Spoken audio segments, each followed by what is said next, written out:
Tuhan yang datang kepada Nabi Ibrahim alaihissalam dan juga kepada keturunannya. Kami tidak ada beban untuk itu. Kalian mengatakan Yesus mengajarkan Injil, kami beriman kepada hal demikian.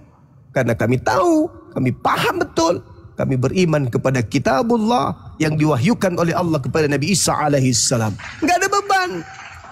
Bahkan kami rela berani mengatakan kami cinta kepada Yesus. Kami sayang kepada Yesus. Yesus adalah jalan kebenaran dan hidup.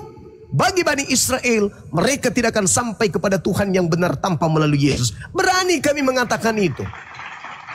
Yesus adalah manusia suci. Yesus adalah manusia yang diberkati. Yesus terkemuka di dunia dan akhirat. Yesus adalah orang yang didekatkan Allah kepada. Berani kami mengatakan itu.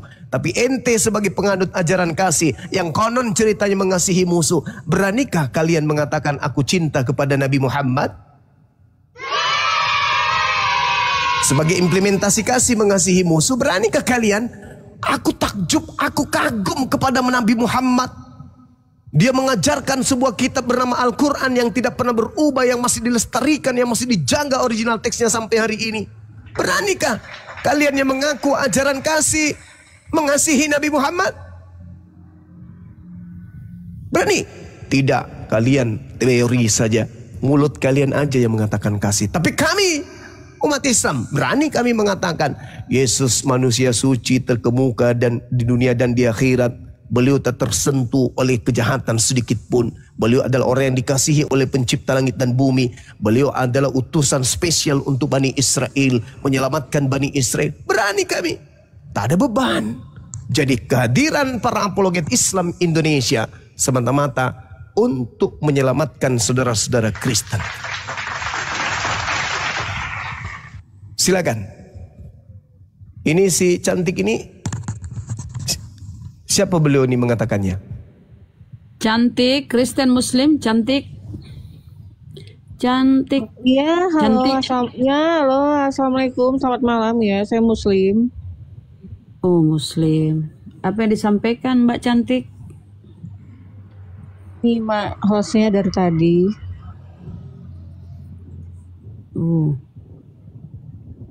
Silakan Pak Nando. Pak Nando lagi ngopi. Pak Liminho.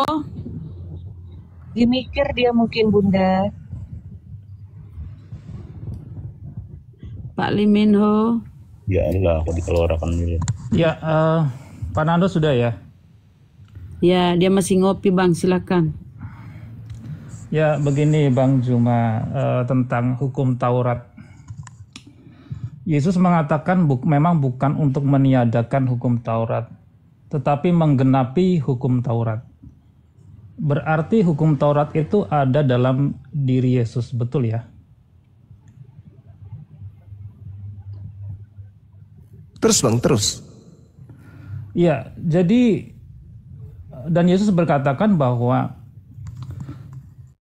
engkau tidak akan, ketika bertemu dengan seorang perempuan Samaria di Yohanes pasal 4, dia mengatakan bahwa kepada perempuan itu, bahwa kalian orang Samaria tidak akan lagi menyembah Bapa di Gunung Gerizim, tidak juga bagi orang Israel, tidak juga akan menyembah Tuhan di Yerusalem. Sedangkan hukum Taurat itu yang dibacakan di dalam ibadah-ibadah orang Yahudi ada terletak di Yerusalem atau terletak di Bait Allah. Dan Bait Allah itu sudah tidak ada lagi. Jadi bagaimana mungkin kita akan melakukan hukum Taurat? Orang Kristen menegakkan hukum Taurat, sedangkan hukum Taurat yang dibacakan di Bait Allah sudah tidak ada lagi. Jadi menurut saya benar yang dikatakan Paulus sejalan dengan apa yang dikatakan Yesus bahwa dia menggenapi hukum Taurat. Paulus mengatakan bahwa hukum Taurat itu dan segala ketentuannya dibatalkan, tetapi bukan berarti itu dihilangkan, tetapi dijadikan satu dalam pribadi manusia Yesus. Itu di dalam Efesus ya, Efesus pasal 2 itu. Jadi yang seharusnya orang Kristen lakukan sekarang adalah melakukan apa yang ada di dalam pribadi Yesus. Apa hukum yang terdapat dalam pribadi Yesus adalah hukum kasih. Semua hukum melebur dalam pribadi Yesus, menjadi satu dalam pribadi Yesus yang dinamakan adalah hukum kasih. Dan mengenai mengharapkan keselamatan dari hukum Taurat, ya betul. Kalau kita tidak sekedar hanya melakukan hukum Taurat, kita tidak membunuh, kita tidak mencuri, kita tidak berdusta dan lain sebagainya, hanya stuck atau mandek atau stop di kata jangan itu, bagaimana kita mungkin bisa diselamatkan? Karena yang seharusnya kita lakukan adalah melebihi dari apa yang hukum Taurat katakan. Yaitu bagaimana kita didapati menjadi orang-orang yang melakukan firman Tuhan. Jadi sesuai dengan hukum dalam satu aliran kekristenan yaitu Katolik, saya lebih setuju ke arah sana bahwa kita selain memiliki iman, kita juga harus memiliki perbuatan. Apa yang dimaksud perbuatan adalah hal-hal yang melampaui hukum Taurat. Yang tidak hanya sekedar takut untuk jangan ini, jangan itu, jangan ini dan lain sebagainya, tetapi melampaui dari hal itu, yaitu melakukan segala firman, segala kehendak Bapa di surga. Jadi betul, memang hukum Taurat itu kita tidak bisa mengharapkan keselamatan dari hukum Taurat. Karena hukum Taurat hanya larangan-larangan saja, demikian. Ya, demikian Bang Juma.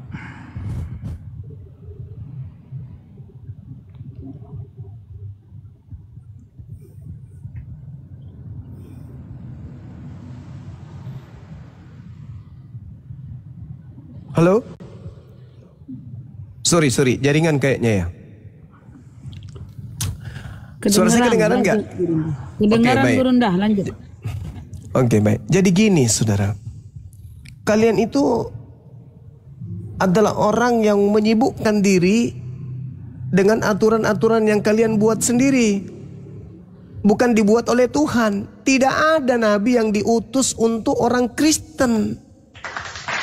Tidak ada nabi yang diajarkan untuk mengajarkan Galatia, Filipi dan sebagainya. Enggak ada nabi Tuhan mengajarkan surat-surat seperti itu, enggak ada. Tak ada seorang nabi yang diajarkan untuk mengajarkan buku Yohanes, buku Matius, Markus, enggak ada. Enggak ada itu. Tidak ada seorang nabi yang mengajarkan kemudian untuk menyembah kepada manusia. Menyembah kepada reinkarnasi Tuhan, menyembah kepada tumbal untuk persembahan menebus dosa. Itu enggak ada nabi yang mengajarkan itu. Dan tidak ada nabi datang kepada Bani Israel yang mengajarkan dan berpesan bahwa wahyu yang diterimanya itu diperuntukkan untuk seluruh umat manusia. Itu enggak ada. Jadi saudara Kristen ini adalah orang yang menyibukkan dirinya sendiri. Bedanya dengan Yahudi, Yahudi punya wahyu dari Tuhan, mereka tidak menjalankan wahyu itu. Ada yang tertulis, mereka tidak praktekkan. Orang Kristen tidak ada yang tertulis, mereka praktekkan. Kebalikan. Orang Yahudi ada tertulis, mereka tidak praktekkan. Orang Kristen tidak ada tertulis, mereka praktekkan. Timpang. Ada nggak perintahnya yang datang kepada Yeremia, yang datang kepada Yesaya, yang datang kemudian ke Saul, yang datang kepada Harun, Salomo, Daud, Musa? Seruannya untuk seluruh umat manusia, termasuk Kristen. Ada nggak? Nggak ada.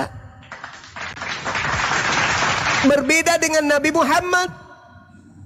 Nabi Muhammad diutus ketika alam semesta ini menjadi yatim. Tak ada nabi diutus, kekosongan terjadi. Tak ada rasul dari Tuhan diutus, kekosongan terjadi. Karena nabi yang terakhir dalam konsep pengutusan seorang nabi adalah Nabi Isa alaihi salam. Itu diutus hanya untuk kaumnya saja, Bani Israel. Matius 15:24. Aku diutus hanya kepada domba yang sesat dari umat Israel. Lukas 1:33. Yesus adalah seorang raja, raja untuk selama-lamanya bagi Bani Israel. Bukan raja untuk seluruh umat manusia. Sedangkan ketika Nabi Muhammad diutus, apa kata Allah? Kul, katakanlah wahai Nabiku Muhammad, ya ayyuhan nas, inni rasulullahi ilaikum jami'a. Wahai seluruh manusia, aku ini adalah sesungguhnya utusan Tuhanmu untuk kalian semua. Ya, Bang Juma, Nabi Musa hanya untuk Bani Israel. Yesus hanya untuk Bani Israel. Ya, tetapi kemudian Kristen ini bukan Bani Israel. Rasul-rasul adalah 12 rasul diutus untuk semua bangsa, Bang Zuma. Enggak ada itu. Enggak ada itu. Nabi Enggak ada Isa, itu. Yesus diutus untuk Bani Israel, tetapi 12 rasul diutus untuk semua bangsa. Matius 10 nomor 5 nomor 6, Yesus berpesan kepada ke-12 muridnya agar jangan ke bangsa lain, melainkan pergi kepada domba yang sesat dari umat Israel. Yang Anda maksud itu adalah sang pengutus yang keluar dari kubur. Sang pengutus yang keluar dari kubur, kepadaku telah diberi kuasa baik di langit maupun di bumi. Pergilah ke seluruh bangsa dunia, jadikan seluruh bangsa menjadi pengikut. Itu bukan Kristus asli. Kristus yang kami percayai adalah Kristus yang lahir, kemudian wafat dan bangkit dan naik ke surga, itu Bang Zuma. Jadi itu pola yang muncul.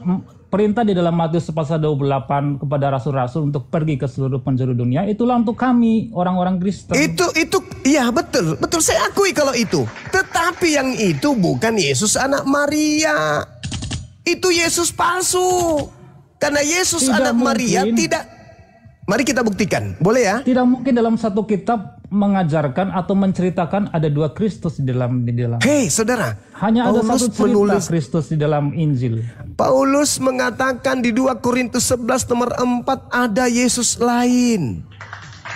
Yesus di dalam Matius 24 nomor 4 nomor 5 23 24 25 26 27 ada Yesus lain. Lalukas 21 nomor 8 nomor 12 ada Yesus lain. Yesus sendiri yang mengajarkan itu. Ada Yesus lain, ada Yesus lain, ada Yesus lain. Ada Yesus lain, ada Mesias lain, betul itu yang dikatakan Yesus. Tetapi keseluruhan dari cerita dari Matius, Lukas, dan Yohanes dalam Injil dan kemudian Markus, cerita Yesus adalah satu keseluruhan, satu cerita yang utuh, bukan terdapat dua cerita. Tetapi yang dimaksudkan oleh Yesus tentang Mesias lain, tentang Kristus lain adalah sebuah cerita yang nantinya akan terjadi setelah dia naik ke surga. Nah itu dia. Setelah dia naik ke surga, muncul Kristus keluar dari kubur. No, cerita kebangkitan. Gimana ceritanya? Yesus. Coba. Kebangkitan Yesus begini. adalah satu cerita saudara, di dalam Injil. Saudara, kalau salah salib, kalau misalnya salah salib, salah orang maksudnya, berarti yang keluar dari kubur salah orang kan? Tidak ada kalau salah salib Yesus di dalam tidak ada salah salib di dalam Injil. Oke, baik. Sekarang pertanyaan saya. Yang disalib menurut saudara, salib menurut saudara hukuman untuk orang yang dikutuk oleh Tuhan atau untuk orang yang dikasihi Tuhan? Itu dulu.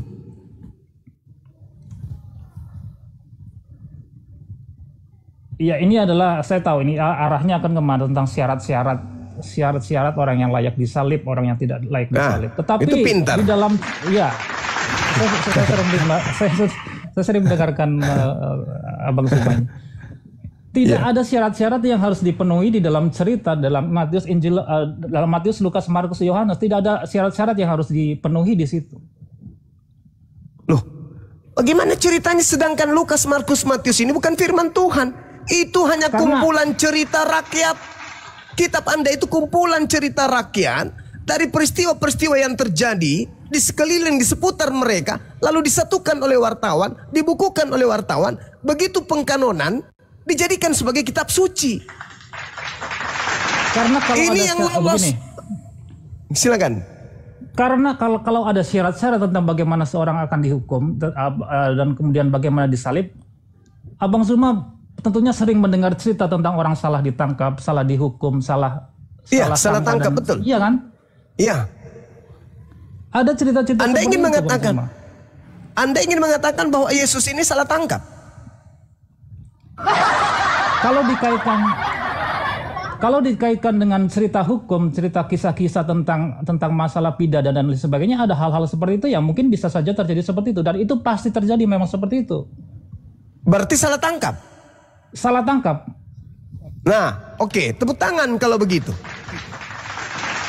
Berarti orang Yahudi, orang-orang Roma salah mengeksekusi orang. Ternyata yang dieksekusi ini adalah orang benar, orang yang tidak dikutuk oleh Elohim. Apa akibatnya? Betul. Apa akibatnya? Penyaliban ini ketika Tuhan mengatakan jangan kau membunuh orang yang benar, jangan kau membunuh orang yang tidak bersalah. Ternyata salah tangkap, yang dibunuh adalah orang yang tidak bersalah. Berarti Yesus adalah orang yang tidak bersalah. Sasarannya salah tangkap. Pertanyaan saya, membunuh orang yang tidak bersalah itu dosa atau menghapuskan dosa?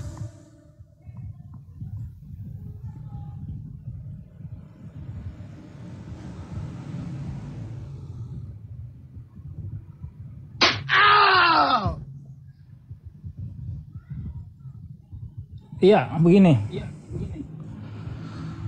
Tentu saja kalau orang ditangkap karena dia tidak, kemudian didapati tidak bersalah, tentu orang yang menangkap itu adalah dosa, bersalah. Dosa kan melahirkan dosa, bukan menebus dosa. Lalu kalau ada perbuatan yang dihasilkan dari kemaksiatan, dari mana Kristen panen penebusan dosa dari situ? Kesalahan yang dilakukan oleh orang Yahudi dan orang-orang Romawi, kok bisa jadi panen Kristen? Kenapa bisa Kristen panen?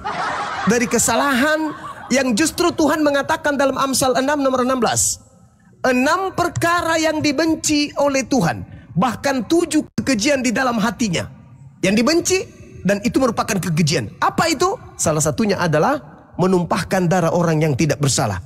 Menumpahkan darah Yesus yang tidak bersalah karena salah tangkap, itu adalah kekejian dan hal yang sangat dibenci oleh Tuhan. Bagaimana mungkin hal yang dibenci Tuhan, bagaimana mungkin hal yang membuat kekejian di hadapan Tuhan dijadikan sebagai dijadikan sebagai tumbal penebus dosa bagi orang-orang barat, yang mana Tuhan tidak pernah berfirman kepada orang barat, di mana Tuhan tidak pernah mengutus nabi kepada orang barat, di mana Tuhan tidak pernah kemudian memberikan kitab suci kepada orang-orang barat, Romawi, Yunani, Belanda, Inggris, Jerman dan seterusnya. Bagaimana mungkin? Pola dari mana yang diusung kemudian ini? Jelas kembali kepada asalnya. Kristus palsu telah berkarya melahirkan sebuah konsep yang keliru. Adam mewariskan dosa waris dengan menjadikan tragedi penyaliban sebagai simbol keselamatan dengan salib. Salib adalah hukuman bagi orang yang silakan. Bang Suma, perihal dosa yang dilakukan oleh para prajurit Romawi dan hukum ahli-ahli Taurat yang melaporkan dan kemudian menangkap Yesus. Dosa yang mereka lakukan adalah satu hal yang lain dari atau lain sisi atau lain cerita dengan yang dosa yang diperbuat oleh manusia ketika manusia jatuh dalam dosa. Itu hanya oleh karena begini. Loh, Tuhan kekejian membunuh orang yang tidak bersalah adalah kekejian bagi Tuhan. Kekejian bagi Tuhan. Hal yang dibenci Tuhan. Perintahnya jangan kau membunuh orang yang benar. Ya itulah dosa yang harus ditanggung oleh dosa yang diperoleh oleh ahli-ahli Taurat dan orang prajurit Romawi yang menyalibkan Yesus. Tetapi tentang perbuatan mereka, Yesus sudah mengampuni mereka. Ketika Yesus disalib, Yesus berkata bahwa ampunilah mereka Bapa karena mereka tidak tahu apa yang mereka lakukan. Itulah yang Yesus katakan. Berdoa. Jadi dosa mereka. Sekarang Bapak ada jawaban nggak? Bapak mengampuni nggak? Bapak mengatakan dalam Keluaran 23 nomor 8, sebab aku Tuhan tidak akan membenarkan orang yang bersalah. Dijawab. Kalau Anda mengatakan Bapak ampunilah. Karena pengorbanan, karena kebaikan Yesus, dia tidak memperhitungkan dosa yang dilakukan oleh prajurit Romawi dan hukum Taurat. Kok jadi kebaikan sekarang? Loh, itu sekarang kok jadi kebaikan? Injil seperti itu. Saudara, orang-orang yang ingin membunuh Yesus oleh Yesus disebut sebagai anak-anak setan. Kok juga sekarang Anda membenarkan mereka yang telah membunuh Yesus? Iya, tapi kemudian Bang Suma, Yesus mengatakan bahwa ketika dia digantung itu, dia disalibkan itu, dia berkata bahwa ya Bapa ampunilah mereka karena mereka tidak tahu apa yang mereka lakukan. Nah, sekarang pengampunan yang diberikan kemudian oleh Tuhan Anda mengatakan oke, Tuhan mengampuni. Tapi Keluaran 23 mengatakan Tuhan tidak akan membenarkan orang yang bersalah. Apakah mungkin Tuhan menjilat ludahnya sendiri? Menghapus firman-Nya sendiri? Keluaran 23 di mana Yesus menjadikan itu sebagai patron. Memang harus terjadi apa yang tertulis tentang aku di dalam kitab Taurat. Apa yang tertulis dalam kitab Taurat? Bohong jangan kau hembur-hemburkan.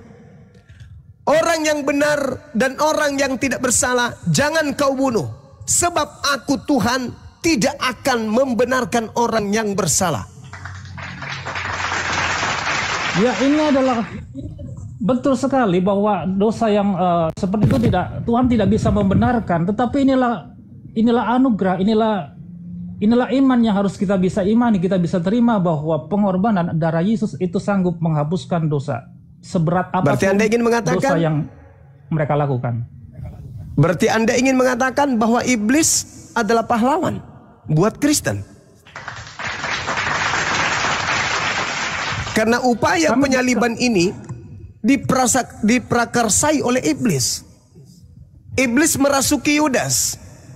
Iblis yang merasuki imam kepala mahkamah agama, orang Farisi. Iblis yang merasuki mereka. Sehingga Pilatus mengatakan dalam Matius 27 nomor 18. Mereka menyerahkan Yesus karena dengki. Kedengkian rupanya yang menyebabkan kalian masuk surga. Kedengkian orang-orang yang kerasukan setan ini membuat Anda masuk surga. Bisakah kedengkian itu menghasilkan kebaikan? Kan tidak mungkin. Kalau Anda mengatakan hal yang sama, berarti Anda ingin mengatakan, saudara, iblis adalah pahlawan bagi Kristen. Tanpa iblis, dosa kalian tidak ditebus. Pak Suma. Iya. Sebagai orang Kristen, rasanya tidak bisa kita hanya kemudian menerima anugerah penebusan itu dengan kemudian bahkan kemudian menyebut bahwa iblis itu pahlawan. Tidak bisa seperti itu. Konsep atau sebentar. Penebusan dosa itu hanya satu bagian dari iman yang harus diterima orang Kristen. Tetapi yang harus diterima secara keseluruhan adalah bahwa oleh karena anugerah Allah, Yohanes 3 ayat 16, oleh karena begitu besar kasih Allah akan dunia ini sehingga Dia mengaruniakan anaknya yang tunggal, supaya barang siapa yang percaya kepadanya tidak dihukum tetapi beroleh hidup yang kekal. Jadi hal yang harus diterima oleh kekristenan adalah bahwa ketika Allah mengutus Yesus dan segala ajarannya, itu juga yang harus diterima secara utuh. Jangan kemudian kita mengagungkan salib sehingga kemudian kita bahkan menyebut bahwa iblis adalah pahlawan. Tidak seperti itu. Tapi seluruh konsep yang Tuhan hadirkan dengan mengutus Yesus adalah sebuah anugerah Allah, inisiatif Allah untuk menyelamatkan, untuk mengajar mengajar manusia untuk mereka memiliki hidup yang lebih baik dengan meninggalkan dosa mereka. Oke. Tuhan mengutus Yesus kepada Bani Israel sebagai Mesias mereka, juru selamat mereka. Selesai perkara di situ. Lalu kemudian Yesusnya ini disalibkan oleh mereka. Anda katakan bukan hanya dari situ aja, tetapi karena iman percaya kepada Yesus. Sekarang iman percaya kepada Yesus mana yang menghantarkan Anda ibadah minggu? Makan babi, tidak bersunat, menyembah Dia, Natalan, merubah kemudian hukum yang datang kepada Nabi Musa, tidak mengikutinya, hanya jadikan sebagai bayang-bayang katanya, sudah digenapi. Siapa yang mengajarkan itu semua? Menyembah kepada Kristus, siapa yang mengajarkan itu semua? Yesus? Bukan. Bapak Elohim? Tidak. Yang mengajarkan Anda ke gereja hari Minggu, menyembah anak orang yang Anda sebut Yesus Kristus itu siapa? Bapak? Bukan. Yesus juga bukan. Lalu keselamatan apa? Sudahlah Anda kemudian menganggap kutukan yang terjadi kepada pelaku maksiat yang disalibkan ini salah tangkap. Sudahlah Anda mengakui bahwa itu adalah karya iblis. Sudahlah Anda mengakui bahwa Yesus ini adalah orang benar. Tapi Anda kemudian melakukan satu tradisi keagamaan, prosesi keagamaan, rutinitas ritual yang tidak berkesesuaian dengan keinginan Bapa Elohim. Jadi mana keselamatan yang mana ini? Keselamatan yang mana? Yang mana keselamatan Anda? Yesus salah tangkap. Begini. Terus ajaran Begini. prosesi ibadah kalian tidak diajarkan oleh Yesus. Lalu keselamatan yang mana? Ya begini. Ya kalau saya sudah sampaikan tadi bahwa Yesus adalah diutus untuk orang Israel, dan kemudian Yesus mendelegasikan ajarannya kepada 12 murid yang diutus untuk seluruh bangsa di muka bumi, bahkan dikatakan sampai ke ujung bumi, ya demikian. Nah, 12 rasul, pengajaran 12 rasul inilah yang menjadi dasar dari kekristenan. Paulus berkata bahwa ada orang yang menganggap satu hari ini lebih penting dan juga menganggap hari yang lain lebih penting. Jadi di dalam pengajaran rasul-rasul bahwa bukan hanya hari Sabat, tetapi kita masing-masing bisa menentukan hari mana yang lebih penting dari hari yang lain. Berarti sebagai seorang Kristen kita berhak mengambil satu hari dalam satu minggu itu untuk kita beribadah. Mana hari yang penting? Perintah mari kita siapa? sepakati bersama. Ya, perintah Ya, itu siapa? Berdasarkan perintah siapa? Itu adalah berdasarkan perintah Rasul Paulus di dalam Nah, tulisan Rasul Paulus lagi kan? Yang Ya, karena diterangkan kami di dalam Kolose 2 Karena nomor kami 16 percaya- itu. Karena kami 12. percaya Rasul Paulus adalah rasul yang diutus untuk orang-orang non-Yahudi. Oke. Mari kita buktikan siapa yang mengutus Paulus ini. Paulus mengatakan kalau dia melihat Mesias di padang gurun. Yesus mengatakan jangan kamu percaya. Posisi Anda di mana sekarang? Mengikuti Paulus, percaya kepada Paulus, atau mengikuti Yesus yang mengatakan jangan kamu percaya? Yesus mengatakan ketika ditanya guru muridnya, "Guru, apa tanda kedatanganmu dan tanda akhir zaman?" Apa kata Yesus? "Waspadalah kepada penyesat yang datang kepadamu dengan memakai namaku dan berkata, Akulah Kristus. Mereka akan menyesatkan banyak orang." Matius 24. Jadi bila ada orang berkata, "Lihat, ada Mesias di sini. Lihat, ada Mesias di sana." Apa kata Paulus Yesus? Jangan kamu percaya. Bang Suma, Silakan. Iya. posisi kekristenan adalah ketika melihat ayat itu adalah kami melihat konteks daripada Matius pasal 24 ini. Silakan. Silakan Anda bacakan konteksnya. Anda baca dari nomor 1 Posisi sampai kami seterusnya. harus Silakan. teliti apa yang dimaksud oleh Matius pasal 28, apa yang dikatakan Yesus. Karena itu adalah tentang cerita yang Bagaimana akan ceritanya? cerita yang akan diceritakan Yesus adalah ketika dia sudah naik ke surga. Loh, gimana ceritanya? Naik ke surga, naik ke langit itu di tahun 33. Paulus mengaku bertemu dengan Yesus di padang gurun itu di tahun 50. Bagaimana Anda bisa menguraikan ini? Konteks yang disampaikan oleh Tuhan Yesus adalah kita harus kembali kepada para pendengar, siapa yang menjadi pendengarnya, siapa yang menjadi audiens daripada apa yang disampaikan Yesus. Para pendengar itu adalah orang-orang Farisi, ahli-ahli Taurat dan orang-orang Israel pada waktu itu. Jadi Yesus akan membuatkan sebuah cerita. Iya, Murid-muridnya di atas Bukit Zaitun, murid-muridnya datang bertanya secara pribadi, "Guru, apa tanda kedatanganmu?" Yesus mengatakan, "Wahai muridku, tanda kedatanganku adalah seperti kilat yang menyambar dari timur sampai ke barat, memancarkan sinarnya dari timur sampai ke barat. Demikianlah tanda Anak Manusia kelak akan kedatangannya yang kedua." Yang kedua, matahari menjadi gelap, bulan tak bercahaya, bintang berjatuhan, kuasa langit berguncang. Akan nampak tanda Anak Manusia di langit, seluruh manusia meratap dan seluruh manusia akan melihat aku. Itu tanda kedatanganku. Itu tanda kedatanganku. Jadi kalau ada orang berkata, "Lihat, ada Mesias di sini, lihat ada Mesias di sana," jangan kamu percaya. Sekarang Paulus mengaku bertemu dengan Mesias di padang gurun. Ada enggak tanda-tanda kedatangan Yesus? Kedatangan Ada Yesus, nggak tanda- begini. Kedatangan Yesus yang kali kedua adalah kedatangan di akhir zaman menjelang hari kiamat.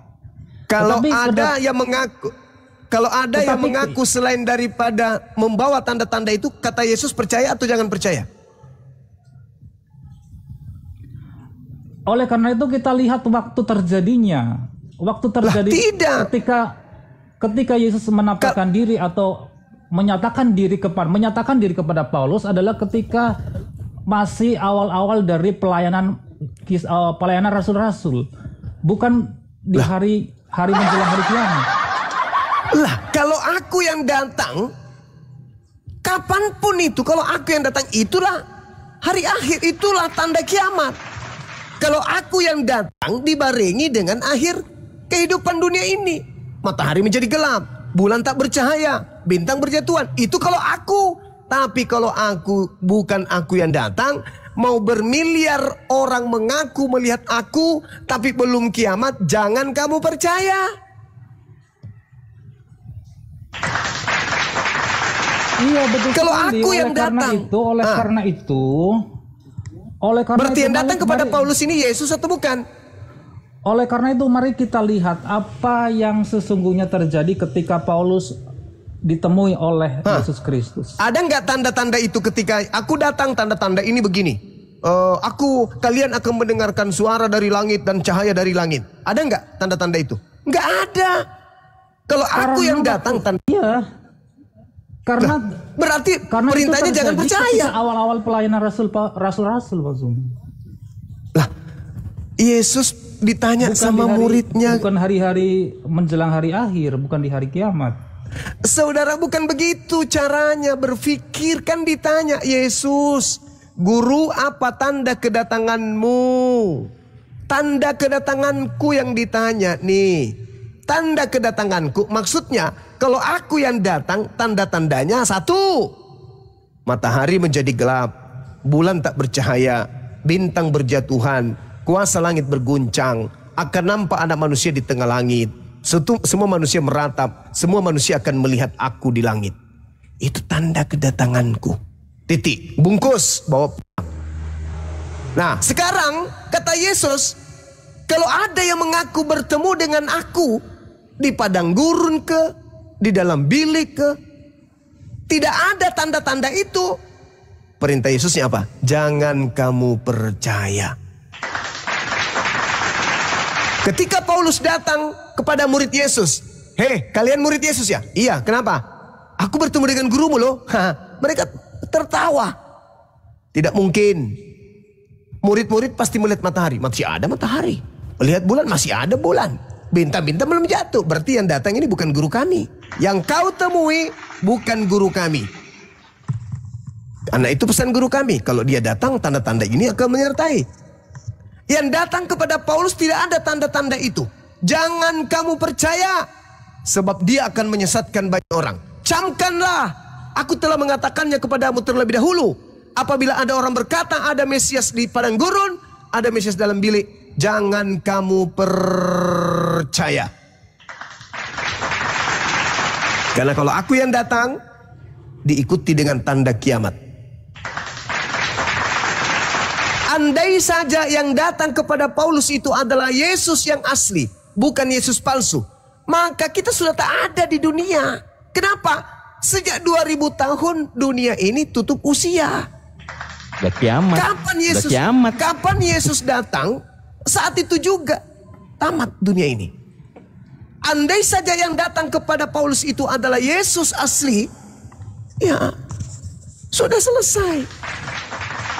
Sudah kiamat. Kita nggak bisa lagi menikmati Pak Bom lagi live. Nggak bisa. Kenapa? Karena kehidupan dunia sudah berakhir sejak 2000 tahun lalu. Kenapa? Yesus asli sudah datang. Tapi karena yang datang palsu, lahirlah Kristen. Yang sudah dinubuatkan bahwa waspadalah agar kamu jangan disesatkan. Sebab akan datang banyak penyesat dengan memakai namaku dan berkata akulah Kristus. Mereka akan menyesatkan banyak orang. Jadi apabila ada orang yang berkata ada Mesias di sini, ada Kristus di sana, jangan ente percaya. Sebab Mesias palsu, Nabi palsu akan datang melakukan banyak mujizat, sekiranya mungkin menyesatkan murid pilihan juga. Camkanlah, aku telah mengatakannya terlebih dahulu kepadamu. Jadi apabila ada orang berkata ada Mesias di padang gurun, ada Mesias dalam bilik, jangan kamu percaya. Sebab sama seperti kilat, memancarkan cahayanya dari timur sampai ke barat. Demikianlah juga nanti tanda kedatanganku sebagai anak manusia. Akan nampak di langit tanda anak manusia.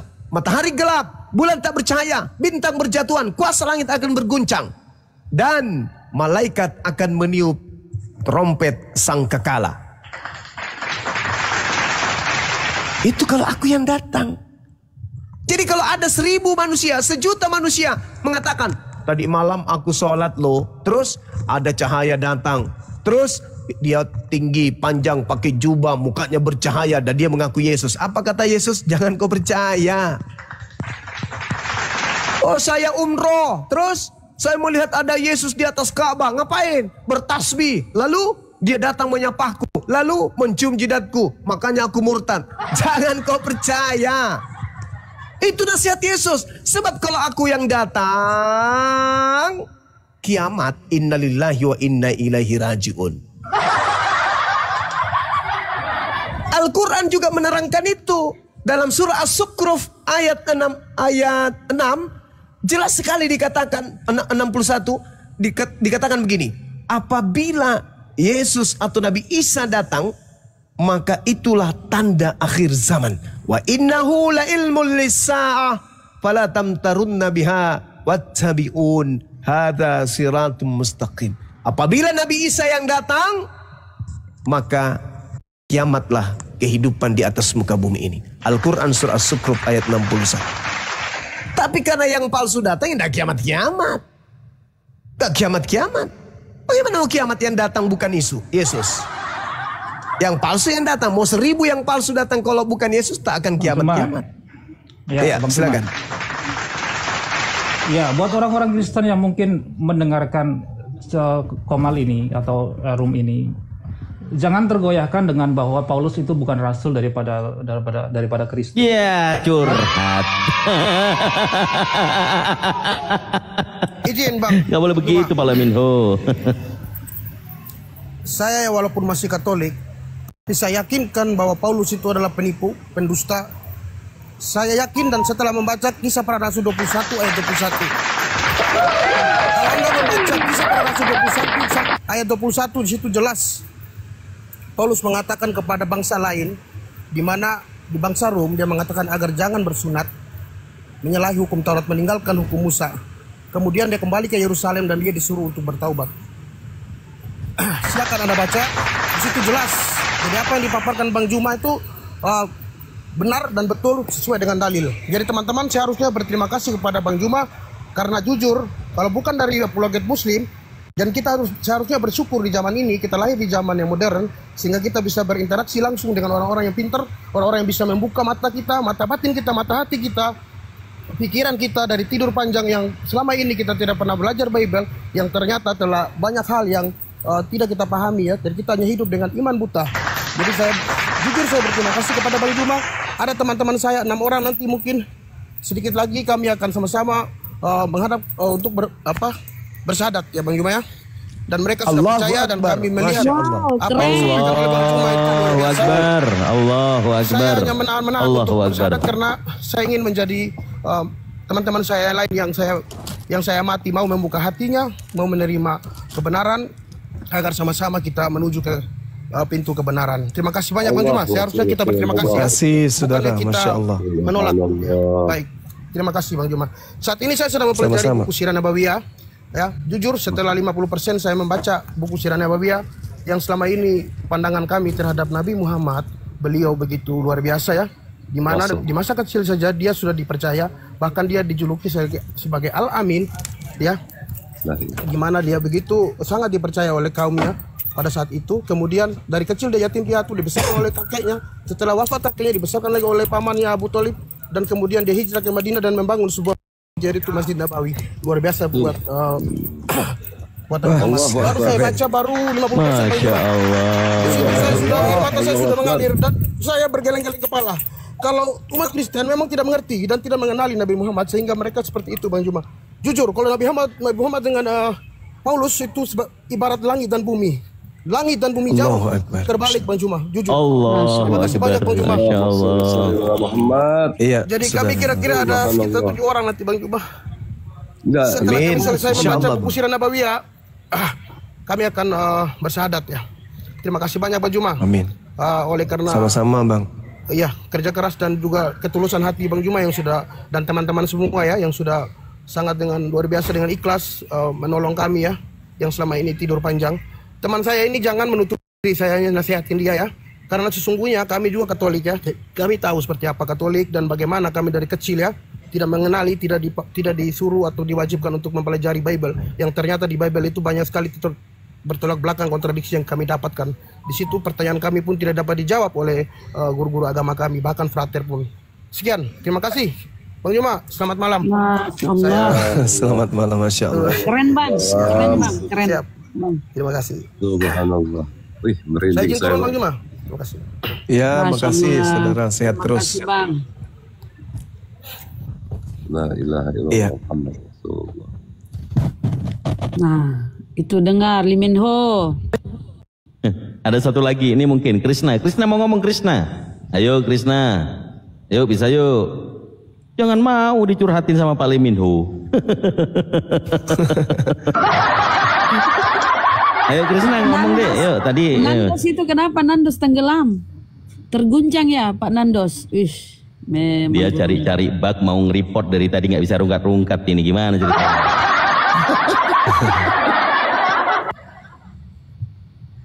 Nandos ini malu-malu kucing. Kabur. Sadarlah Lee Min Ho. Ya. Iya, karena saya belum karena Matius Ntar 24 dulu. belum bisa membuktikan. Ntar dulu belum Bang bisa Lee Min Ho, membuktikan sebentar dulu. bahwa itu Krishna adalah lagi ngomong. Sabar dulu, Paulus sabar. bertemu dengan Kristus Sabar, palsu. gantian dulu, sabar. Silakan Dek. Gimana Krishna diulang, coba pelan-pelan. Coba biar Bang Lee Min Ho dulu Bang. Ya, izin ya saya mau Matius 24 itu belum cukup untuk bisa menggoncangkan iman kekristenan karena itu ada konteksnya.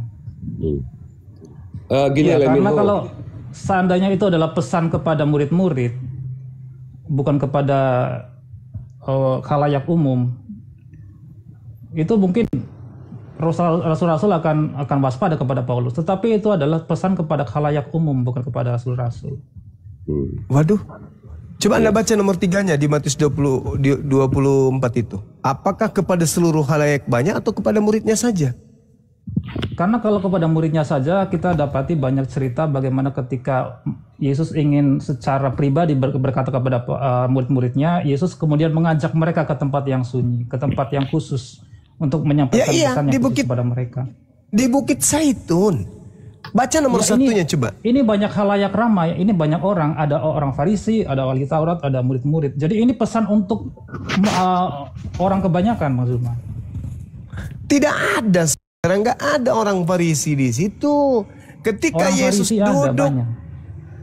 ketika Yesus duduk di atas Bukit Zaitun, datanglah murid-muridnya kepadanya untuk bercakap-cakap sendirian dengan Yesus. Mana ada orang Farisi di sana? Ini pembahasan pribadi Yesus kepada murid-muridnya di atas bukit. Secara sendirian, secara pribadi. Katakanlah kepada kami, bila manakah itu akan terjadi? Dan apakah tanda kedatanganmu dan tanda... Ini pembicaraan rahasia ini. Akan tetapi saudara, saya sebagai apologet muslim tidak menutup kemungkinan memang ada di antara murid Yesus itu yang disesatkan oleh Paulus. Kenapa? Karena di data nomor 24-nya Yesus mengatakan, sebab Mesias palsu dan nabi-nabi palsu akan muncul. Mereka akan mengadakan tanda-tanda yang dahsyat, mujizat-mujizat. Sekiranya mungkin mereka menyesatkan orang-orang pilihan juga. Jadi bisa jadi murid Yesus, orang-orang pilihan ini juga disesatkan. Makanya dikatakan 25-nya, camkanlah. Apa itu perintah camkanlah? Waspada, di atas waspada. Karena orang yang akan datang ini hebat sekali. Penyesat yang datang ini hebat sekali. Kau akan terguncang olehnya. mujizat akan banyak dilakukan, tanda dahsyat akan dilakukan. Sekiranya mungkin menggoyahkan imanmu dan menyesatkan engkau. Camkanlah, aku telah mengatakannya terlebih dahulu kepadamu. Maka dibukalah rahasianya. Sini, aku ajak kepadamu. Kalau aku yang datang, nih tanda-tandanya. Nih, 1, 2, 3, 4, 5. Itu pesan Yesus. Secara sendirian, secara pribadi. Tapi kalau saudara sebagai orang Kristen menerima pemberitaan Paulus, aku bertemu dengan Kristus di padang gurun, dan Anda terima, wajar. Toh ente bukan murid Yesus. Yang dipesan Yesus di Bukit Zaitun hanya muridnya, Bani Israel, supaya mereka jangan percaya kepada Paulus yang mengaku bertemu dengan dirinya. Tapi kalau Anda hari ini percaya kepada Paulus, silakan aja. Toh ente bukan Bani Israel. Makanya nanti setelah kamu bertemu dengan Yesus, saudara, dalam Matius 7 nomor 22-23, pada hari terakhir nanti banyak orang akan datang kepadaku. Kalian akan datang kepada Yesus nanti. Apa kata kalian? Tuhan. Yesus akan mengatakan, lebay. Kok panggil Tuhan sama aku? Begini. Sebelum kembali, sebelum berputar di Matius 7 kembali, gini. Ya, perspektif saya tentang Rasul Paulus, saya juga gunakan perspektif Alkitab, perspektif Bible begini. Ketika Yesus mencari murid-murid, dia ya sendiri yang menunjuk siapa yang menjadi muridnya. Dia yang sendiri mencari. Ya, betul ya, seperti itu ya. Bukan dia kemudian menyuruh orang lain untuk mencarikan muridnya, tetapi dia yang menunjuk sendiri. Tetapi kemudian didapati satu murid, yaitu Yudas, dia mengkhianati Yesus. Kemudian apa yang menjadi inisiatif Petrus, Yakobus, Yohanes, dan murid-murid lain untuk menggantikan Yudas adalah dengan mengundi. Ya, sekali lagi saya katakan dengan mengundi untuk mencari pengganti Yudas. Nah, ini bukan hal yang diajarkan atau hal yang dilakukan oleh Yesus, karena Yesus menunjuk sendiri siapa muridnya. Jadi menurut saya, seperti itu juga Yesus menunjuk 12 murid sebelumnya, dia sendiri pula lah yang menunjuk Paulus sebagai rasulnya yang ke-12 untuk menggenapi 11 murid, 12 murid yang satu posisi sudah ditinggalkan Yudas. Datanya, Bang. Sehingga pemilihan Paulus bukan berdasarkan undian, bukan berdasarkan inisiatif manusia, tetapi berdasarkan inisiatif Kristus sendiri yang bertemu dengan Paulus di Damsyik. Ya, itu menurut saudara yang percaya kepada Paulus. Tapi murid-muridnya yang tidak percaya kepada Paulus, itu pun sudah mendapatkan pesan. Petrus sudah mengamini bahwa Paulus adalah seorang rasul, dan itu berdasarkan perspektif yang saya sudah tunjukkan tadi, bahwa penunjukan pengganti Yudas bukan berdasarkan undian, tetapi berdasarkan inisiatif Yesus sendiri untuk menggenapi satu posisi yang ditinggalkan Yudas. Nah, sekarang pertanyaan saya, dari mana Anda tahu kalau yang datang kepada Paulus itu adalah Yesus asli? Berdasarkan inisiatif Kristus untuk mencari satu murid, satu rasul. Dari mana Anda tahu kalau itu adalah Yesus asli? Ya, berdasarkan dari pemikiran penalaran perspektif saya yang berdasarkan Alkitab, bahwa Yesus sedang menggenapi satu murid, untuk menggenapi ke-12 rasul, karena posisi kerasulan harus genap 12. Kata siapa? Kalau kita kilas balik kepada kitab-kitab sebelumnya, angka itu sangat memiliki arti. 12 murid, 12 suku, dan lain sebagainya. Ya, gimana ceritanya beragama tapi hanya berasumsi kayak gitu, Bang? Kok jadi Anda yang berasumsi? Anda berpikir kita tidak berasumsi di dalam kalau begitu, saudara, dengan hormat saya minta, dari mana Anda tahu kalau yang datang kepada Paulus itu adalah asli Yesus? Ya, sesuai dengan apa yang saya sampaikan tadi, saya tahu bahwa itu asli karena Yesus berinisiatif untuk mencari. Dari mana Anda tahu Yesus berinisiatif? Rasul ke-12 yaitu Paulus. Dari mana Anda tahu Yesus berinisiatif? Karena ada satu posisi rasul yang tidak atau kosong karena ditinggalkan Yudas. Lah, kok jadi Dasar pijakannya ke sana, apa hubungannya? Bahkan Yesus mengatakan, Yohanes 6:70, bukankah aku yang memilih engkau yang 12 dan satu di antaramu adalah iblis?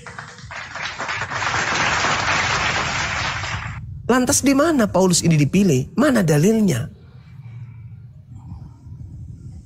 Aku yang memilih engkau yang 12, satu di antaramu iblis. Terus Anda mengatakan Yesus memilih Paulus untuk menggenapi yang 12. Mana dalilnya? Ayo, sunatkan hatimu, Bung. Jangan tegar tengkuk. Lembutkan hatimu menerima kebenaran itu. Apakah Anda Justru tidak? Saya sedang bernalar, Bang Suma, karena ada satu posisi yang ditinggalkan Yudas. Dan kemudian didapati ada Paulus yang kemudian diangkat menjadi rasul dengan segala tulisan-tulisan yang diilhamkan oleh Roh kebenaran. Jadi saya yakin bahwa Paulus adalah rasul Kristus yang ke-12.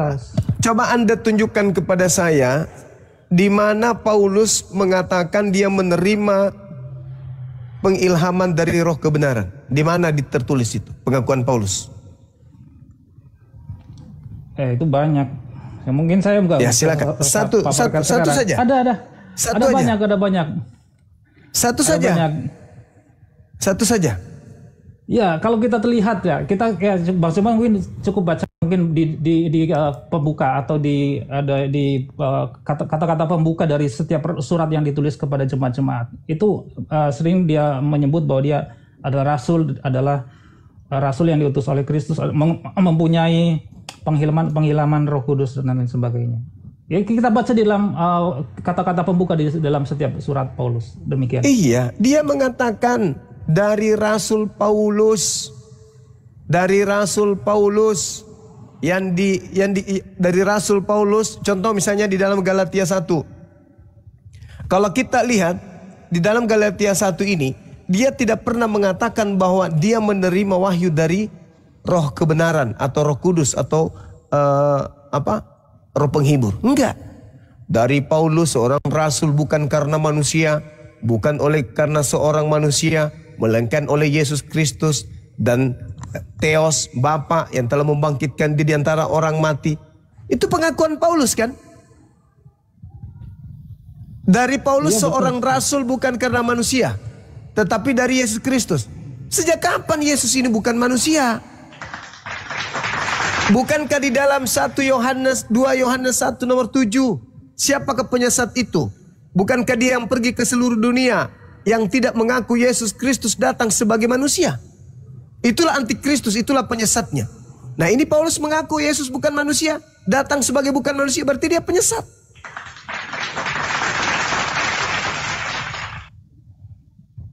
Siapakah penyesat itu? Bukankah dia yang pergi ke seluruh dunia yang tidak mengaku Yesus Kristus datang sebagai manusia? Itulah antikristusnya. Itulah planos, penyesat, penipu, pembohong, iblis. Nah, Paulus mengatakan, aku menerima Injil bukan dari manusia, tapi dari Yesus. Berarti Paulus mengatakan Yesus datang kepadanya bukan sebagai manusia. Berarti dialah penyesat, dialah antikristus itu. Dan kamu mau lari kemanapun juga, memang betul yang dikatakan oleh saudara Al-KTP.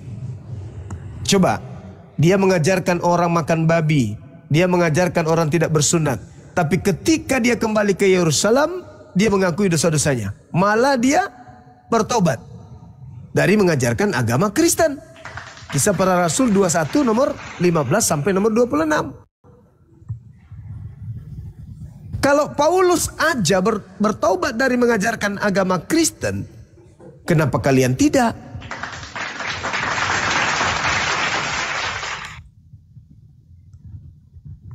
Islam kemudian datang hanya sekedar pemberi peringatan. Anda mau ikut silakan, Anda tidak mau ikut silakan. Toh kalau Anda ikut hadiahnya surga.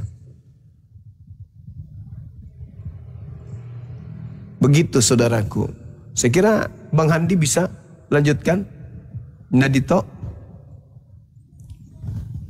Bunda ya, Rahma. Saya juga cukup Bang, cuma mungkin dengan baik oten yang baik. Kebal mi telinganya. Sudah habis. Nggak tahu. Bukan. Nggak tahu. Nggak tahu.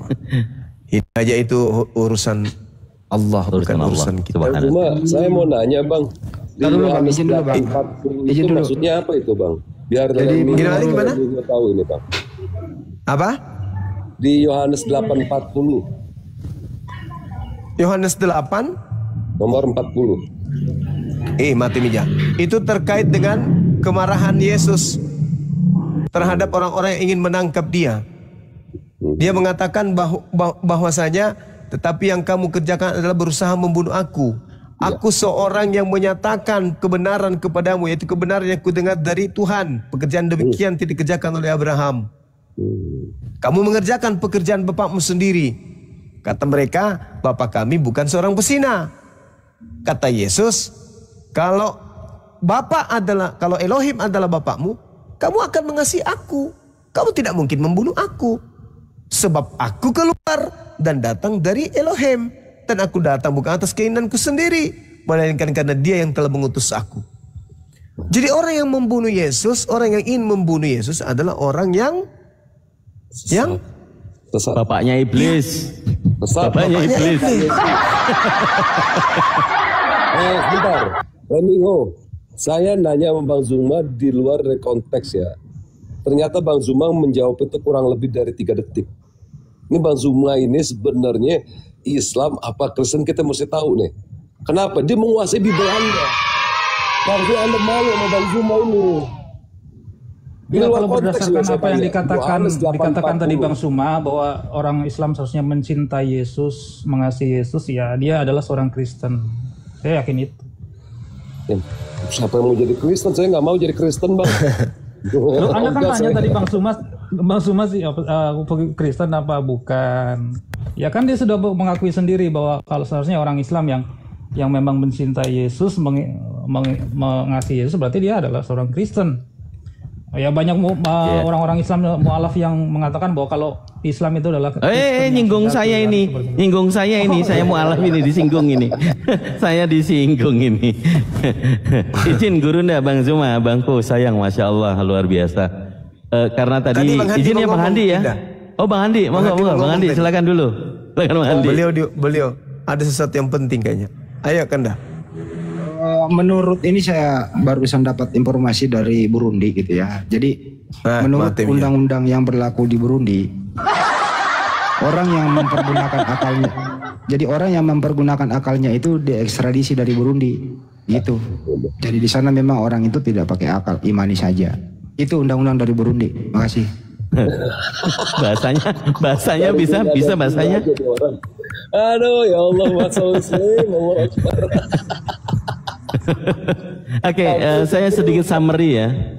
Saya sedikit summary karena tadi di awal waktu Gurunda lagi istirahat di Soma, saya akan memulai diskusi dengan Pak Leminho yang awalnya mengakui Tuhannya bayi, kemudian tidak. Ini suatu pemahaman terbaru. Kemudian ditanya lagi apakah Kristus yang baru disalib menjadi Tuhan, kemudian diamini sebelumnya Kristus disalib, orang Kristen tidak punya Tuhan. Itu ya tadi ya. Nah, semakin ke sini pembahasannya lebih ke kritik sama fundamental di dalam kekristenan. Namun kalau saya tadi karena tinggal tahlilan, ini tentang penyalipan dan juga nanti saya goyang tentang bagaimana Yesus menggoyang imanmu ya. Pada waktu penyalipan, sebelum penyalipan penangkapan terjadi, Yesus mengatakan kepada murid-murid, Matius 17 nomor 23, kalau tidak salah pasti Gurunda tadi sudah menyampaikan, Yesus yang mengatakan mereka menyerahkan dia dan kemudian dihukum mati, bangkit di hari ketiga. Yesus yang berbicara, mereka akan menyerahkan dia, bukan menyerahkan aku. Ngerti ya? Kalau menurut jadi dalam tata bahasa Indonesia, kalau dia mengatakan mereka akan menangkap aku, berarti Yesus yang akan ditangkap dan dibunuh di kayu salib. Tetapi Yesus sendiri yang mengatakan dia. Yang terakhir tadi Yohanes 8 nomor 40, bahwa orang-orang yang menginginkan Yesus dibunuh adalah yang iblis bapaknya. Satu lagi sebelum Pak istirahat ya Pak Leminho, ini sering saya bawakan terkait pembelajaran teologis atau diagnosa bahwa konsep ketuhanan di dalam kekristenan, kalau kita tunjukkan data ini, semua denom Kristen habis dan ketahuan di mana letak keimanannya secara doktrinal. Kita baca di Matius 26 nomor 31. Ini ilmu untuk mengungkap denominasi, sekaligus menghancurkan semua denominasi. Saya izinkan baca dulu. Mari, maka berkatalah Yesus kepada mereka, malam ini kamu semua akan tergoncang imanmu karena Bang Zuma. Karena aku, katanya. Sebab ada tertulis, aku akan membunuh gembala dan kawanan domba akan tercerai-berai. Kalau dalam dogmatis, sebab ada tertulis, pastinya merujuk kepada perjanjian lama. Perjanjian lama tertulis di Zakaria 13 nomor 7, bangkitlah wahai pedang.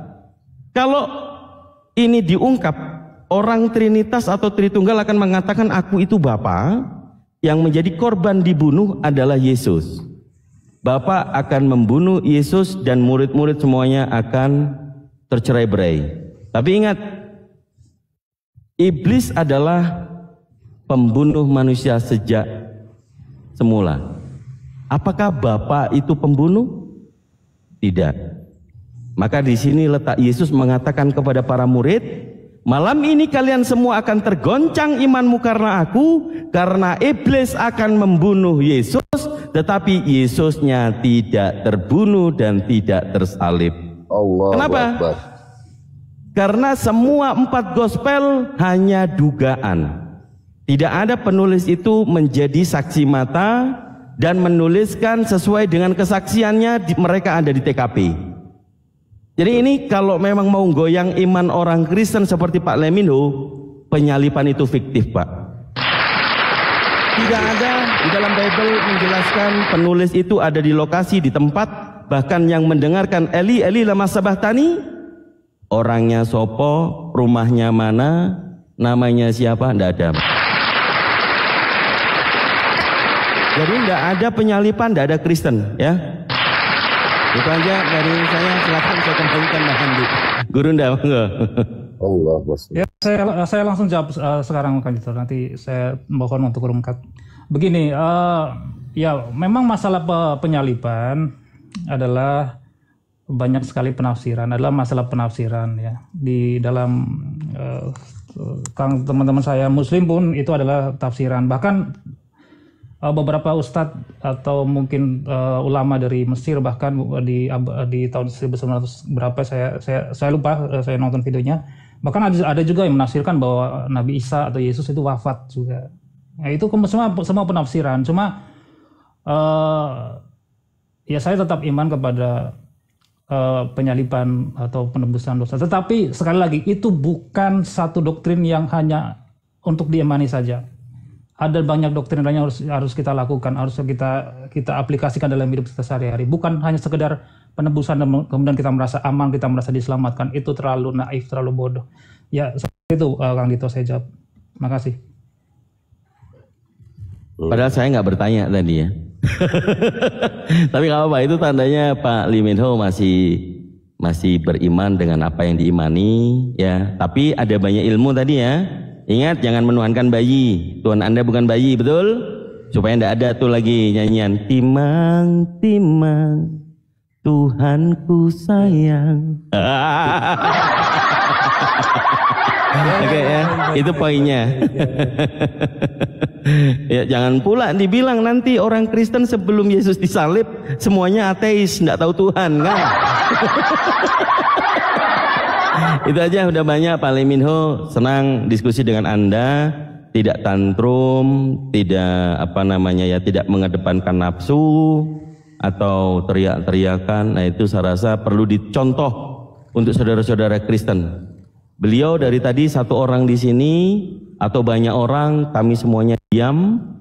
Guru ndak yang berbicara kami menyimak. Saya rasa itu jangan ditakutin lagi buat Kristen-Kristen, silakan naik.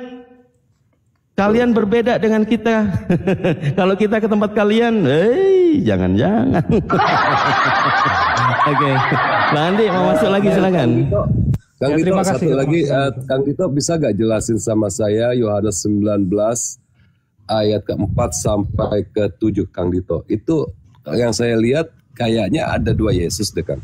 Coba deh untuk bisa memahami ke Pak Leminho itu, coba dijelasin sama saya Bang. Nomor berapa? Yohanes 19 dari 4 sampai ke-7 itu.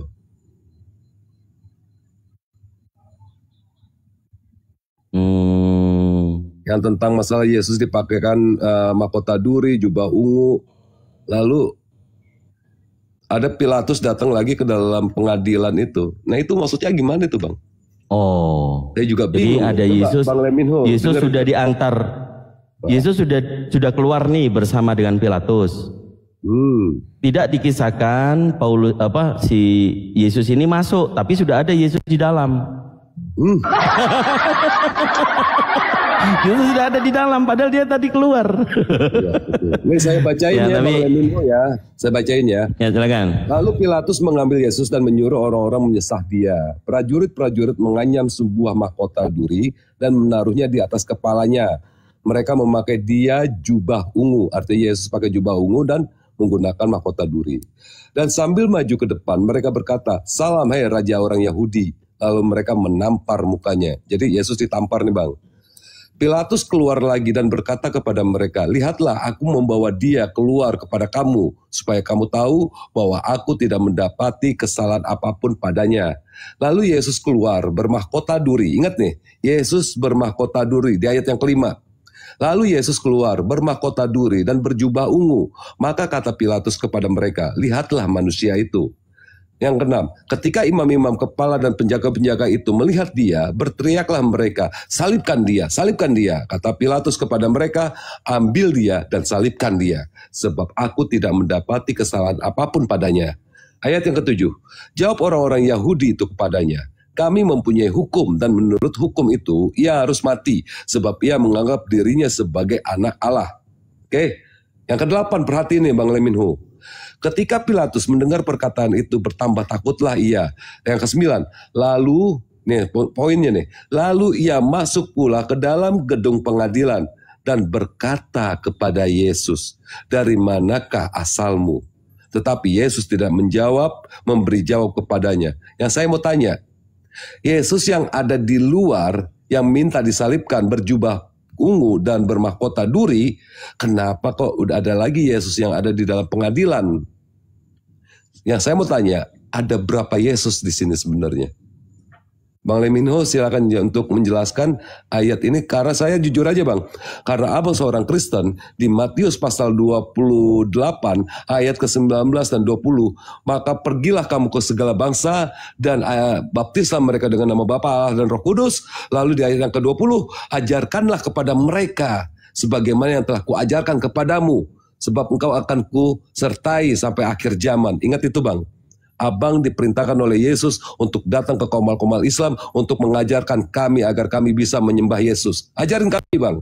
Nah sekarang ini tolong abang jelaskan kepada saya, ada berapa Yesus yang ada di kitab Yohanes 19 dari ayat yang ke-5 dan ayat yang ke-9. Saya nggak ngerti, nggak paham ini Bang. Silakan abang jelasin.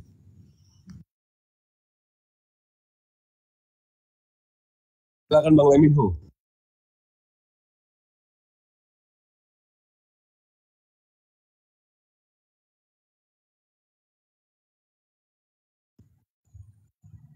Iya Bang Leminho. Halo tes. Oh lagi dibaca ya.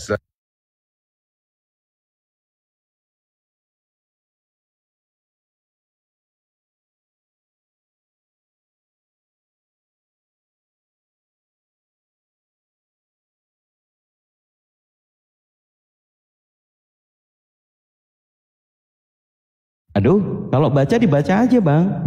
Nanti dikira diem-dieman rungkat kita. Yuk silakan dibaca. Gak dimikir, ya ada Yesus 2 ya. Kata Bang Zuma tadi, jangan percaya dengan Yesus-Yesus yang lain. Saya nyari itu datanya, di mana ada Yesus lainnya. Oh katanya benar ada. Benar Bang Zuma nih. Ditanya 3 detik langsung dijawab. Masya Allahu Akbar. Ini aset kita ini, aset muslim ini. Itu. Yohanes 8:40 apa Bang artinya? Begini-begini. Wis, Masya Allah. Jadi orang yang ingin Yesus mati itu adalah orang yang benar-benar anti Kristus sesuai dengan Yohanes 8:40 Bang. Abang mau kan Yesus mati kan? Coba Bang, Leminho. Ya Bang Andi aja yang jawab nih Bang Andi. Bang Andi silakan Bang Andi. Hancur nih, Bang Pang berundi lagi.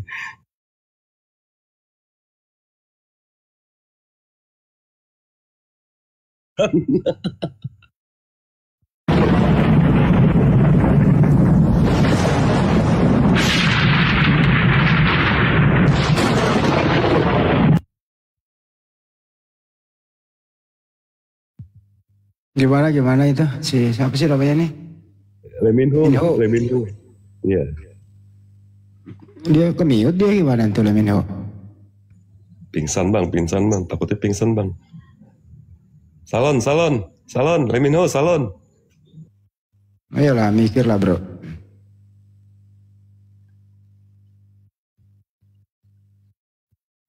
Ayo, berpikir gitu. Benar juga. Mikir itu, ya? Ada Yesus. Mikir itu gratis loh itu. Assalamualaikum Bang Turiman. Waalaikumsalam ta'ala wabarakatuh. Udah masuk fakta persidangan itu.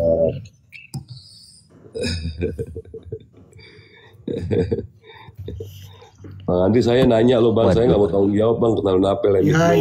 Ya, ada dua memang.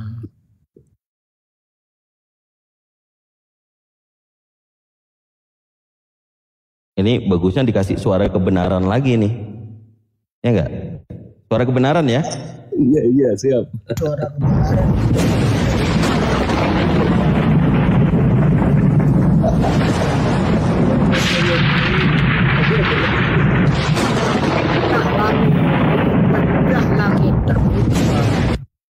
Allahu Akbar. Allahu Akbar. Allahu Akbar. Sadar kayaknya, mudah-mudahan Roh Kudus sudah kabur nih. Ya, sekarang ya siap. Asyhadu Allah ilaha illallah. Ayo Leminho.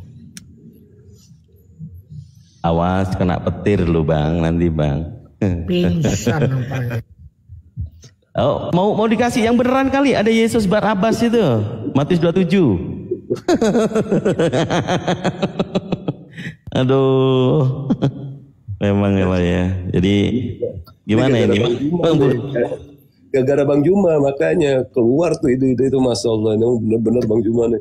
Bang Juma, Bang Juma itu dakwah itu jangan terlalu banyak Bang, watan-watan jadi muslim. Jadi kita nggak ada kerjaan Bang, ntar Bang. Saya sehari 10 gitu Bang, jadi ada kerjaan gitu Bang. Astagfirullahaladzim. Iya begitu Bang Dewa, karena kan ada fakta persidangan di dalam Bible itu. Masa Tuhan itu disidang jadi terdakwa gitu loh.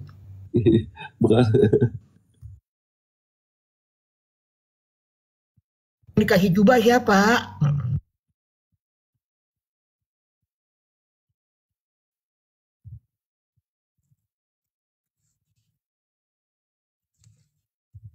Dikasih jubah ungu siapa itu Bang Dewa? Saya kemai Islam Bang Dewa beda. Yang di nama Islam yang dikasih jubah ungu siapa itu sebenarnya? Nggak tahu Bang saya itu. Yang menyuruh menyalibkan siapa itu? Yang berteriak-teriak itu? Salibkan dia. Itu kan para Elizabeth Tani itu kakek-kakek, kenapa kau tinggalkan aku? Kakeknya Yesus itu dari Yusuf itu namanya Eli. Iya, Eli itu kakek, kenapa kau tinggalkan aku? Jadi yang dipanggil datonya itu. Kakeknya betul. Lanjut Bang.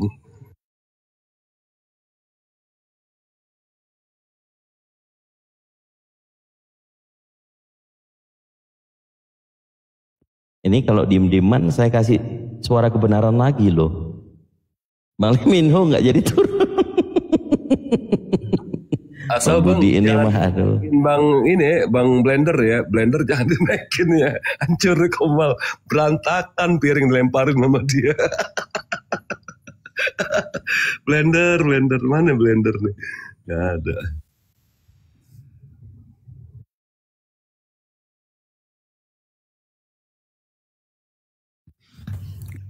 Assalamualaikum Ya Gema, itu sidangnya itu kan ada tertutup. Waalaikumsalam warahmatullahi wabarakatuh. Ya, akhi, my big brother, how are you today? Alhamdulillah, akhi, how are you? How are the rest of the brothers and sisters here? I hope everyone is fine. Alhamdulillah, alhamdulillah, alhamdulillah. So, brother, any Christianity people, his name Lee Min Ho, like Korean people, and now him silent. I don't know what happened on him. I think he's like die. People die. Bro Lee Min Ho. They're running away from this, you know. We say to them, look, don't run away from the haqq. Come back to the haqq, you know. Revert back to Islam, inshallah ta'ala. Because that's the way towards salvation for you. And if you're going to remain on your Christianity, which is based on lies, you're going to be losing out on your akhirah. And akhirah is the main thing for all of us, inshallah. Ya, jadi Lee Min Ho dikasih tahu sama Big Brother, ini our brother dari London, untuk ngajak Lee Min Ho merenungkan kembali. Ingat, setelah mati itu bukan ngapa-ngapain tapi diapa-apain pastinya di alam kubur ya. Jadi diajak untuk kembali kepada kebenaran, hak itu ya. Oke, Bang Lee Min Ho masih bisa bernafas atau mau dikasih suara kebenaran lagi? Allahu Akbar. Enggak, tadi kayaknya saya kelamaan Bang bacanya Bang, jadi kayak salahnya saya. Lee Min Ho, pakai minyak kayu putih ya, kalau ada pusing-pusing dikit ya, biar sadar.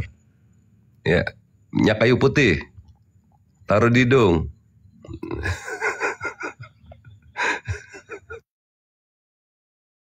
Iya, kita sapa dulu ya. Es krim coklat. Selamat malam, Kristen atau Muslim? Bang es krim. Udah ya, sadar Muslim. gue Bang. Ayo Lee Min Ho masuk Islam aja anjing. No. Oke, dibawa dulu ya Bang es krim ya. Iya, siap. Assalamualaikum. Nggak boleh gitu Bang. Iya, nggak boleh. Ila sabil rabbika bil hikmah wal mau'izati hasanah wajadilhum billazi ahsan. Kita ucapkan kan yang baik. Sahih. Allahu Akbar. Ya, contohnya kayak Bang Zuma ini. Dari tadi nggak ada hujatan. Gitu. Ditanya udah kayak Pentium berapa sekarang? Pentium 9 ya. Cerut langsung jawab. Mantap ini. Ngeri ya Bang Zuma ini. Ngeri. Ayo, untuk oten-oten yang mau diskusi untuk mengajarkan kami, ya silakan.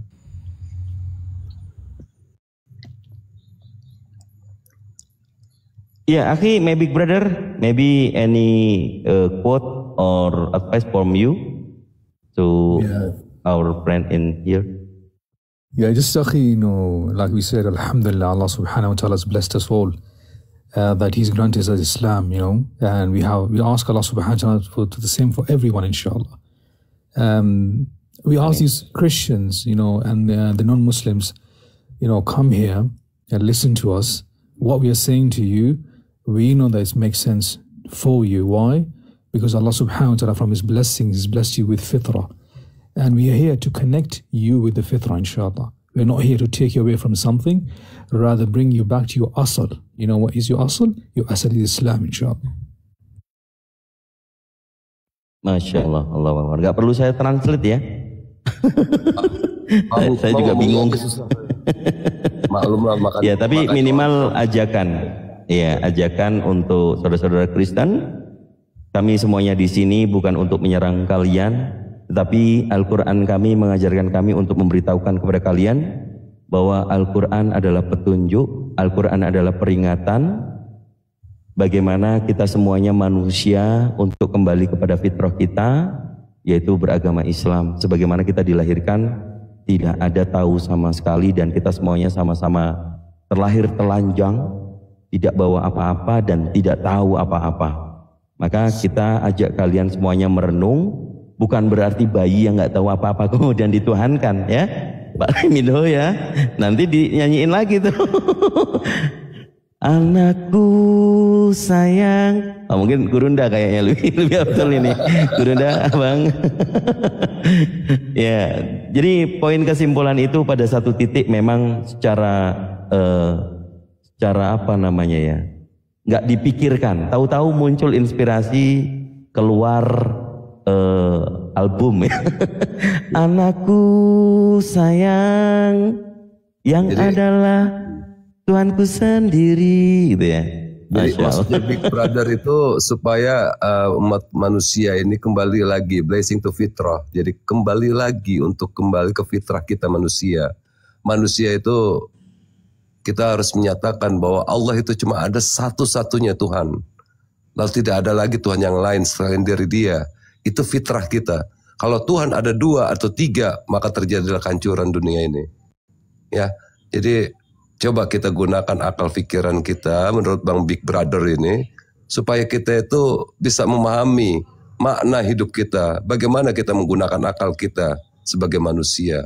Kembali lagi kita ke fitrah, kembali lagi kita kepada dasar kita sebagai manusia. Jangan mau kita dibodoh-bodohi oleh keperluan dari orang-orang yang memerlukan keringat kita untuk kesenangan mereka. Itu dikatakan oleh Lenin pada tahun 1904 jam 3 sore di Kremlin untuk menjadikan manusia itu sebagai alat untuk pemuas dari orang-orang borjuis. Makanya timbul yang namanya orang-orang ateis dikarenakan tidak ada kepuasan di dalam dirinya orang-orang yang menyatakan dirinya Kristen lalu dijadikan sebagai alat untuk pemuas nafsu keduniawiannya. Boleh dibaca itu di bukunya tentang masalah Karl Marx dan Lenin. Silakan baca di situ. Kenapa dia menjadi suatu bangsa yang ateis? Ini dia. Jadi teman-teman yang Kristen, pikirkan lagi apa yang dikatakan Bang Big Brother. Betul dia. Kembali lagi ke dasar kita sebagai manusia. Manusia tanpa iman, bagaikan manusia itu tanpa ada tujuan. Manusia tanpa ilmu, manusia itu tidak punya tujuan tapi punya kekuatan. Tapi kalau kita gabungkan kedua-duanya, maka punya tujuan dan punya kekuatan. Nah itulah manusia. Ya, kembali lagi untuk menggunakan akal Anda. Jadi kalau bisa buat teman-teman semuanya nih yang ada di bawah nih, kalau bisa jadikan apa yang diungkapkan Abang Zuma, Bang Dito, Bang Handi dan semua yang ada di sini satu renungan untuk kita ke depan. Ingat, hidup itu cuma sekali. Neraka itu abadi. Salah jalan, neraka abadi. Baik jalan, surga abadi. Hati-hati, ada 2 pilihan di dunia ini yang menentukan kehidupan kita nanti di akhirat. Neraka atau surga. Begitu, hati-hati ya. Ya lanjut Bang. Ya Bang Handi. Silakan Bang Handi. Mumpung Leminho-nya salah download aplikasi ya Bang Gema ya. Jangan sampai salah download aplikasi ya. Betul, Bang Triman. Allahumma sholli ala Muhammad. Siap. ya. So kayaknya Bang Leminho sudah jauh dari perangkat juga. Kayaknya dibolak-balik itu Bible-nya sampai nggak tahulah bentuknya. Bolak-balik gara-gara Bang Gema ini, Bang Budi ini bikin Leminho pusing ini. Iya ya, ada Yesus yang lain ya. Oke, ada tamu Emandikus, selamat malam Emandikus. Muslim atau Kristen? Alhamdulillah, thank you. Thanks. Just want to say hello to my brother. Hello, my brother. Big. Yeah, hello, brother. How are you? Very happy to meet you here. Likewise.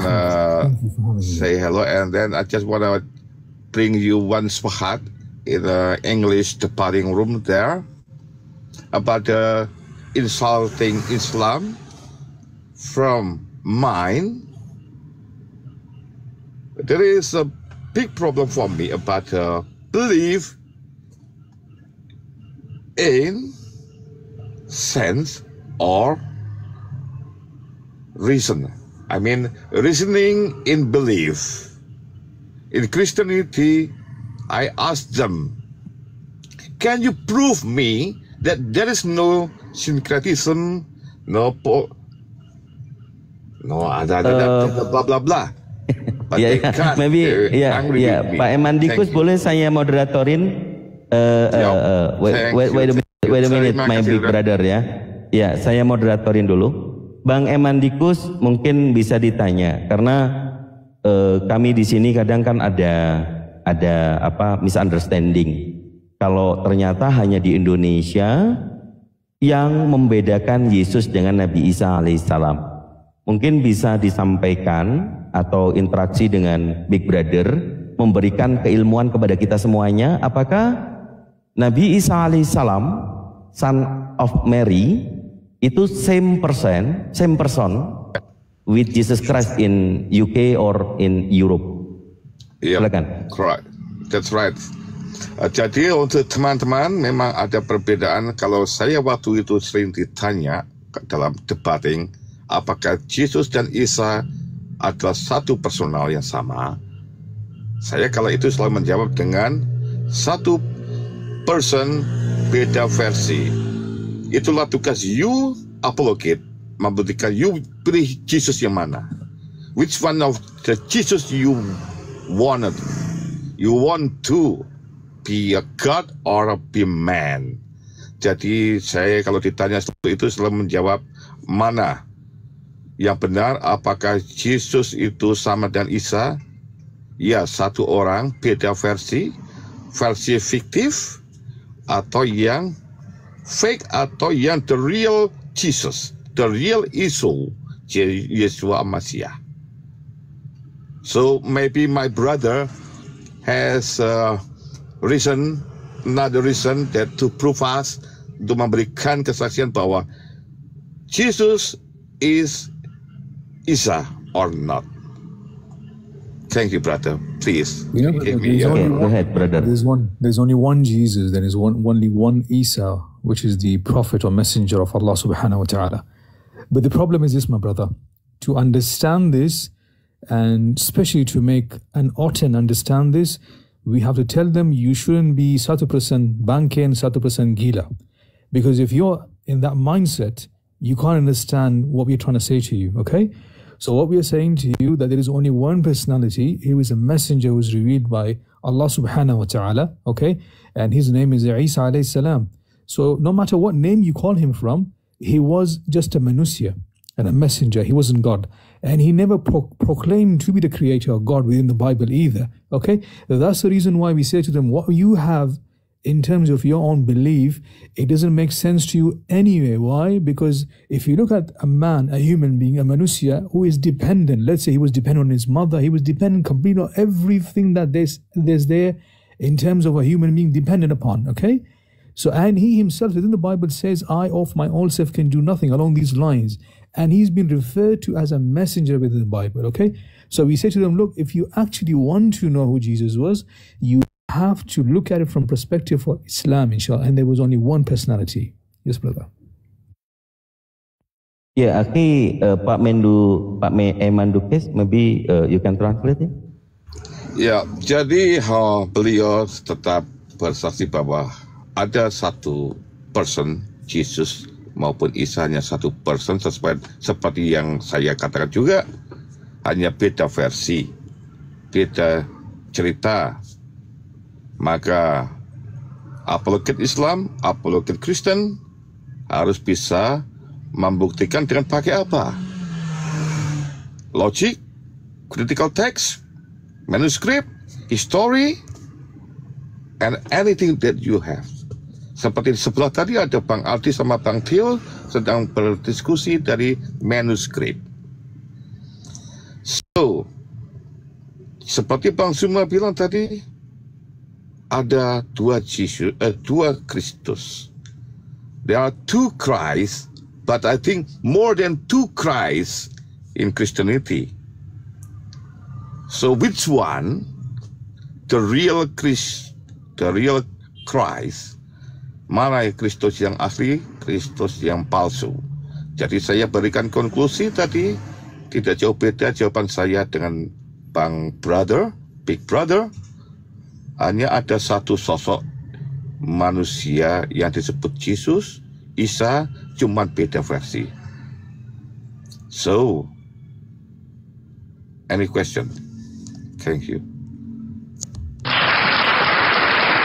Jadi kesimpulannya, menurut saudara-saudara kita yang ada di luar negeri, Nabi Isa alaihissalam yang ditranslasikan ke bahasa Inggris itu juga Jesus, tetapi mengutip dari Al-Quran dengan Bible ini beda kisah. Beda kisah. Tapi gimana dibedakannya? Kalau Al-Quran jelas iman kita adalah Al-Quran wahyu daripada Allah SWT. Kalau Bible yang dimaksudkan di dalam surah Al-Baqarah ayat 79, Bismillahirrahmanirrahim, fawailul lilladzina yaktubuna al-kitaba biaydihim tsumma yaquluna hadza min indillah liyastaru bihi tsamanan qalila. Shadaqallahul adzim. Jadi Bang Lee Min Ho berkaca dari hanya di Indonesia Anda mengenal Yesus, tapi di luar dari Indonesia tidak ada satupun fakta histori nama proper name-nya itu Yesus, nggak ada. Jelas yang di Indonesia adalah fiktif. Karena diskusi ini bagaimana